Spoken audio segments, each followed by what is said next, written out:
Hi guys, Freddy here. Welcome back to another rules breakdown. And this week I would like to cover Dead Air Seasons. Now this is only the quick start, so it's a cut down version of the rules. There's a lot missing from it. But it does look to be an interesting game of a post-apocalyptic society, but one caused by environmental disaster. Still man-made, but just not nuclear weapons or wars or anything like that. It's the environment has collapsed and is attacking mankind. It's very heavily based on Last of Us, from what I can see, where it's basically a virus which is infecting people's bodies and turning them into zombies. But it's really nicely done. The community side building of it, I absolutely adore the idea of. The fact that it's building in a narrative basis. So instead of having skills as such, you have narrative things, descriptors, where it describes what your character can do. And as you improve your community by overcoming crisis and basically succeeding in adventures, that adds descriptors that you can call on from your community. So they will have things which can help you as well that you can call on in the middle of adventures. Very interesting idea. Very where the players and the GM work on it together, collaborative effort. But I really like what they seem to be doing. Now, as usual, I'll be using a player character from the book, and I'll be using Constantine here, who is a fighter-athlete archetype. Now, the descriptors which mentioned in the rules aren't actually described on the character sheets, and it's these areas in italics. So, Constantine has a descriptor here. The longsword is my favourite weapon and the reason I'm famous. Unfortunately, my excessive specialisation makes me incapable of taking advantage of modern weapons. And when he can draw that in, it allows him to increase his skills. But we'll cover that in a wee second. So, Dead Air Seasons doesn't have skill rolls. It doesn't have skills at all. It's a very narrative game. So, the rule that's used is the position check. When a character takes any kind of action, the Games Master must ask, is the character acting against an opposition to carry out their action, or is the character defending from an opposition that is acting against them? So they're either making a position check or a defense check. Now, the real interesting part of the system is the Games Master never rolls the dice. All you're doing is setting a difficulty. So if they're acting against somebody, they need a difficulty to attack them or defeat them or argue against them or whatever. Whereas to resist, they're making a defense check. And you need a difficulty number for that. The Games Master is never actually rolling the dice. Now, if we go on to the next page, we see the Master of the Blight, the Games Master, decides how to adjust the difficulty number of the opponent or threat. The opponent level. So if we skip on a few pages, we can see assigning the opposition level. Standard opposition levels are 3 to 5 average difficulty, 6 to 7 something difficult, 8 something very difficult, 9 greatest possible adversity. So let's make something quite difficult. Let's make it a 7. So we go back. Changes the OL by +1 -1 based on situation and narrative position of the opponents and character, equipment of those involved in the fight, the abilities of opponents and characters. So the narrative position depends on how the Games Master has described the NPCs acting. The characters will be based on how they have acted. The equipment, so if somebody's disarmed against somebody who's armed. The abilities of opponents and characters. So if we go on to page 31, we can see a sample NPC, these armed pursuers. Now they've got the descriptor, we're a tough group of survivors with a good knowledge of the area. So if the Games Master's used any of them, he can increase the difficulty. Their tactics is they are numerous and know how to coordinate effectively. During armed conflict against them, this gift inflicts 1 drawback dice on the character's defense checks. So if they're attacking the opponent, then the character they're attacking will get drawback dice on their roll. Now, carrying back again.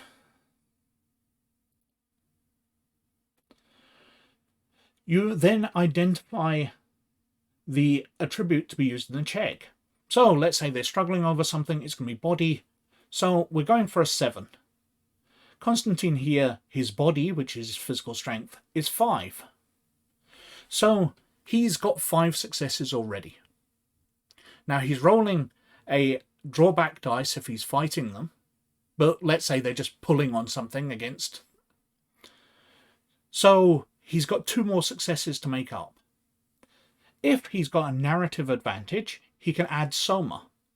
So if any of his narrative backgrounds say that he's good at strength tests or something like that, he's physically strong, he could add soma, which would get him up to 6.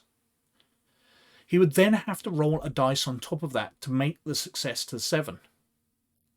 Now the way dice work, if we go back again, there it is, reading the dice on page 18. So if you're rolling a standard dice, and the player can choose to roll any amount of standard dice. So he's got a strength of 5. We've decided he got an advantage of 1, so he's up to 6, and he's having to roll 1 dice. But if he's only got strength of 2 and no advantage, he can be rolling 5 dice to get to that 7. The thing is, if he rolls a 1 on any of those dice, he fails. Every other is counted as successes towards it. Drawback dice are inflicted on you by opponents, as we saw that ability of the enemy that in combat, because there are a number of them, they issue 1 drawback dice, which is on a 1 or a 2, it's a failure. 3 to 6 are additional successes. An advantage dice come from your own abilities, your gifts, and a 1 counts as nothing, whereas 2 to 6 is successes. Going back to the character side, they check if one of their descriptors can help them, so they can spend their soma. They compare their base successes, equal to the attribute, with the opponent's or threat's OP. They choose the type of outcome they're wanting, outcome with a cost, where they need to make the base opposition level, standard outcome, which is opposition +1, or outcome with an increment, so they improve on it, opposition level +2. They work out if their gifts give them any advantage dice, or they've got an increment in the action immediately preceding it. So if they succeeded fantastic the last one, then they're getting a bonus dice or a bonus success on this roll. And any advantage or drawback dice are rolled cancelling each other out on a 1-to-1 basis. So advantage and drawback dice cancel one another, and they're limited to a maximum of 3 and a single check. So you're rolling 3 types of dice. Your ordinary ones, where a 1 is a failure, 2 above is a success. Your drawback dice, where a 1 or 2 is a failure, everything else is a success. Or advantage dice, where a 1 is nothing and everything else is a success. And you are trying to get your number of successes over the target level. So if you're matching it, you're getting outcome with a cost, and you'll have to decide the cost. You lose something, you drop something, you fall over, whatever, but you do succeed. Standard outcome, you just succeed. Or outcome with an increment, which gives you a bonus next time.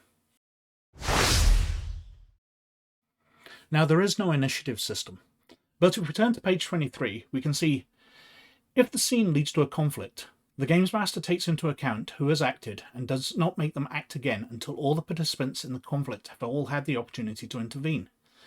This way to establish turns is called exchange. So you just decide what order people goes in, depending on what makes sense. Everybody gets to act once until everybody has acted. And that's the initiative system, as simple as that. So combat's dealt with the same way as the other position checks in the game, in that you are using your gifts to gain advantage dice, the opponents are using gifts to give you disadvantage dice, you are using your narrative descriptions to be able to spend soma, so you can get over the target numbers of the opposition level that the Games Master's decided for you able to defeat your opponent. Now, if you succeed that exactly, so you've got the outcome with a cost, your check ties exactly with the opposition level, then you do 1 wound. If you're defending, you avoid the problem with some complication. Now, it doesn't mention that there's any complication for succeeding and doing 1 wound, but I'd assume there is. I'd assume it's something small, so your gun jams and you have to clear it the next round, you drop your knife, you stumble slightly, but you do wound your opponent. You've got the standard outcome, where you do 1 wound, where you've defeated the opposition level by 1. And then you've got exceeding the opposition level by 2, where you've got the outcome with an increment. So you're again doing 1 wound, but you are gaining something extra, even if that's just an extra 1 point on your next dice roll, to make the next thing you do easier. Now, no matter what success level you got, or no matter what success level your opponent got, you are done 1 wound. Now, on page 24, we've got suffering a wound. When suffering a wound, as an effect of a failed defense check or as a cost of one of their actions, the player must describe what form that damage takes and then note it in the appropriate space on their sheet. Wounds narratively affect what a character can do and the opponent level of what it faces. When they suffer their final wound, the character is knocked out or killed. The Games Master, based on the situation, will decide their fate. So, we go to the character sheet and we can see that Constantine has 3 wounds, as does every character. And these are narrative. So if you're fighting someone with a knife, you might write in that your first wound you get slashed across the face and blood goes streaming into the eyes. So that can be used narratively against you to give you disadvantages and increase the opposition level you face in combat. But you might decide your second wound, you get stabbed in the leg. Well, that narratively will stop you moving around. It might affect you in combat, but it'll definitely affect you if you're trying to run. And your third wound, you get stabbed in the body and it collapses a lung. So the Games Master might decide with that you are breathing your last and you need to be medicined, but it's a narrative function of whether you're just knocked out or whether you're dying. Now, as I just said, everybody's got 3 wounds, but the rules aren't clear how you heal those back. It's hinted at within that you basically heal up each scene. So you recover from these fairly quickly. But, as I said, it isn't detailed very well in these quick start rules. What is detailed quite nicely is the effect that the Blight has. That as you take wounds, especially when you're in more infectious areas where the Blight has taken hold, you gain contamination points. And when you die, you might come back as awakened, which is basically a zombie. So this is a way of coming back. You become a walker between worlds, or simply a walker. So another name for zombie, I think. But again, it's not very clearly laid out what this means in the rules, whether you're intelligent, like the Harrowed in Deadlands, or whether you're just a zombie, as in most games. Now, because this is quick start, there's no advancement rules in there. The only mention it really makes of them are that when you use a descriptor, there's a check mark next to it in order to gain XP. So you gain more experience as you use your descriptors. So as you use the narrative elements of your character, weaving those into the story, you get experience for becoming part of the story, which makes a lot of sense and is a really nice idea. But I'll be interested to see whether that's in addition to normal experience, whether you get it, or that's the only source of experience.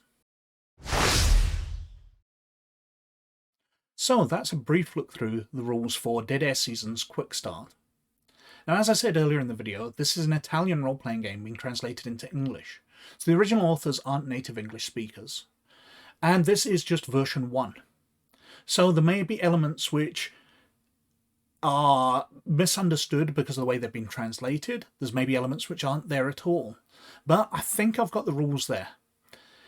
If you understand differently, please describe to me in the comments down below. I'll pin your comments because I very much appreciate being corrected when I haven't understood something.